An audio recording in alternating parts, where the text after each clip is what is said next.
বিজ্ঞানী Thomas Alva Edison বৈদ্যুতিক বাতি আবিষ্কার করেছিলেন। এডিসন খুব একটা ভালো স্টুডেন্ট ছিলেন না।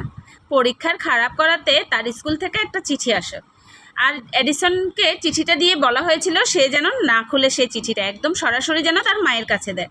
এডিসন মায়ের কাছে চিঠিটা দেওয়ার পর কৌতূহলবশত মায়ের কাছে জানতে চায় চিঠিতে কী লেখা আছে।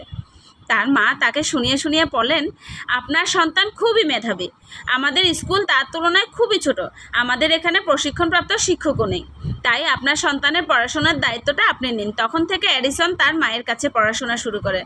দীর্ঘ সময়ের পর এডিসন একজন বিখ্যাত বৈজ্ঞানিক হয়ে ওঠে, সাথে সাথে একজন নামকরা শিল্পপতিও। ততদিনে কিন্তু তার মা বেঁচে ছিলেন না। একদিন পুরনো কাগজপত্র খুলতে গিয়ে সেই স্কুল থেকে আসা চিঠিটা তার সামনে পড়েন। তার চোখের সামনে সেই ছোটোবেলার স্মৃতিগুলো ভেসে ওঠে।